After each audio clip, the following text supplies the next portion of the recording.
Olá, amigos. Que todos tenham um belo dia. Vamos recapitular a lição da Escola Sabatina. E hoje, domingo, 17 de abril, a lição 4, ela tem como título Preparação para o Dilúvio.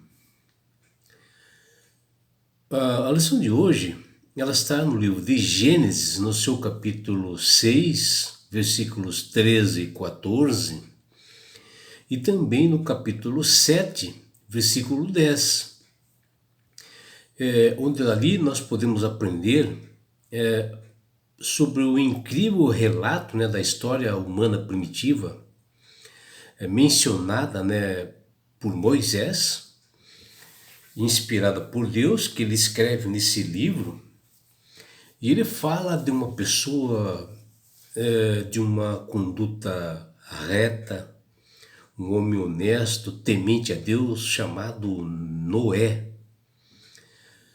que é mencionado em Gênesis, no seu capítulo 6, versículo 9, onde ele vivia num momento assim conturbado do mundo, onde a moral e os bons costumes estavam muito em baixa e as pessoas estavam violentas, promíscuas, né?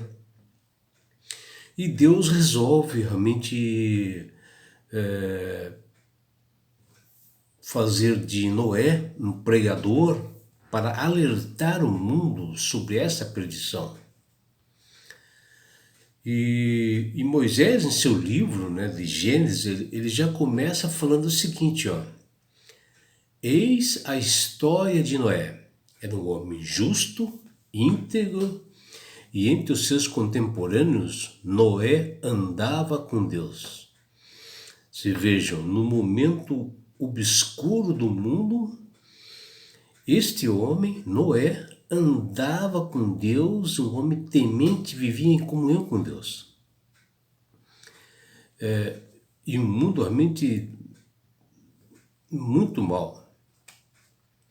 E o Senhor Deus encontrou, né, assim, neste homem um coração justo e íntegro, e capacitou, sim, para uma obra única e de consequências, assim, eternas, porque Deus queria levar a salvação àquele povo.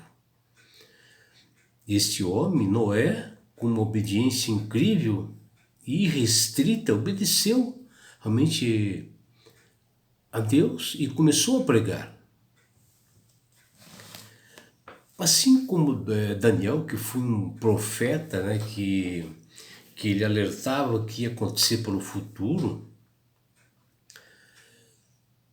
Noé também foi realmente um grande profeta, porque uma grande parte, sim, da sua vida, ele passou pregando o Evangelho, tentando se inculcar, né, a todas as pessoas, né, que se arrependessem, que viria o juízo.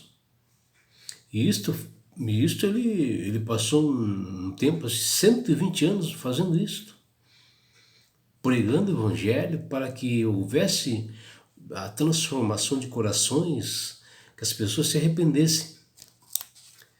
E o Espírito Santo usou muito Noé para que ele avisasse, né, sobre o fim do mundo, que estava próximo e que viria através de um dilúvio. Noé, esse grande homem, ele veio da linhagem de Sete, né, filho de Adão. E foi o último patriarca antediluviano. E seu nome no hebraico, né, Noa, significa repouso. E ele desfrutava sempre, sim, uma comunhão com Deus, muito grande. Todos os dias ele buscava o Senhor para que desse compreensão do que ele iria falar para esse povo. Ele tinha um caráter assim justo, íntegro, totalmente diferente do restante da população de sua época, né? Que tinha assim, um nível moral baixíssimo, corrompido pelo pecado, pela violência, E Noé era um homem assim, de fé e obediente a Deus. E esse é o ponto alto da sua pregação. Porque as pessoas viam que ele era diferente, embora não se arrependeram. Quando Noé estava com 480 anos, ele recebeu de Deus uma ordem para que ele construísse uma arca, né? Que está lá em Gênesis, no seu capítulo 6, versículo 3. E a partir daí é que ele começou a pregar incansavelmente o Evangelho, para levar as pessoas ao arrependimento.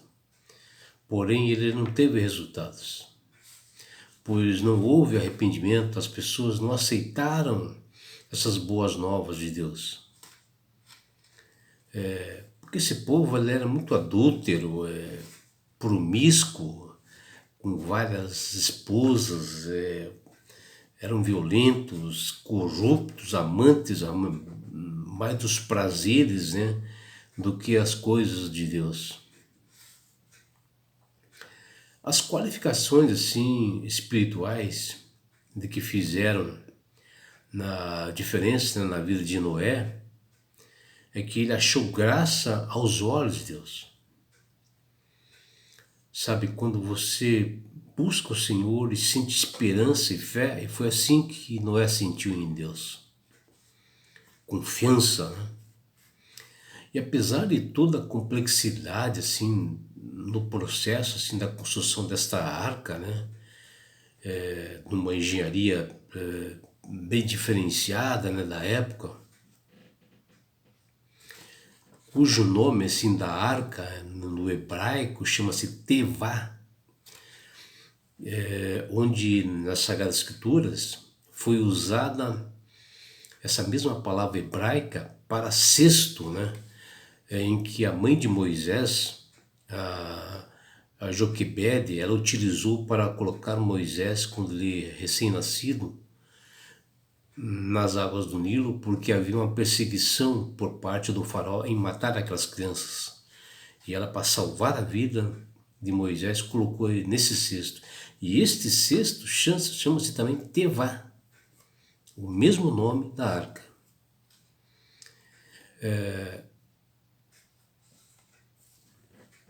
O que a gente vê nas Sagradas Escrituras, meus amigos, é uma coisa assim maravilhosa, porque fala assim de duas arcas, né? Fala a Arca da Aliança,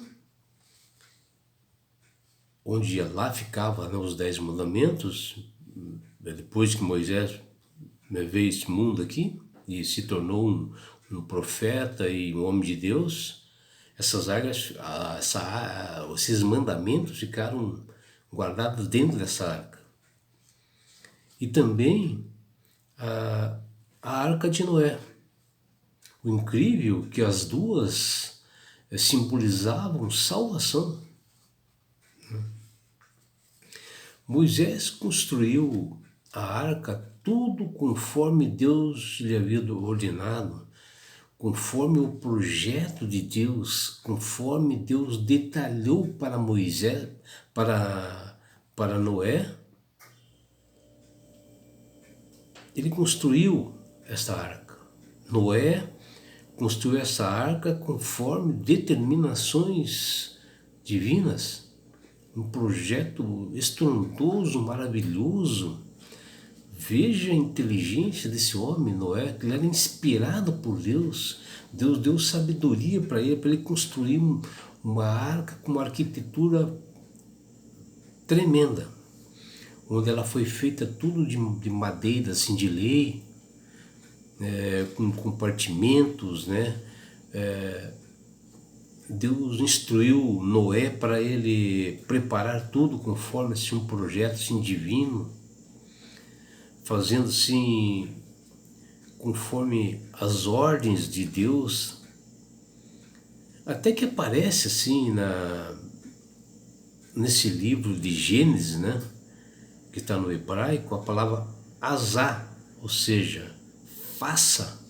Então, ou seja, Deus dizendo azá, faça, Noé. e repetido sim várias vezes nesse texto, né, de Gênesis, no seu capítulo 6, versículos de 4 a 16. Isto mostra, né, que a sabedoria humana, com todos os aparatos assim, não poderia ter concebido uma estrutura daquelas. Pela pressão, né, da água, do dilúvio, tudo isto, né, teria que ser um projeto de uma envergadura bem grandiosa. E foi isto que Noé fez. Porque sabe por quê? Porque Deus foi o projetista, o construtor. Ele deu todo o projeto detalhado para Noé. Ele capacitou, e foi o Criador que capacitou Noé.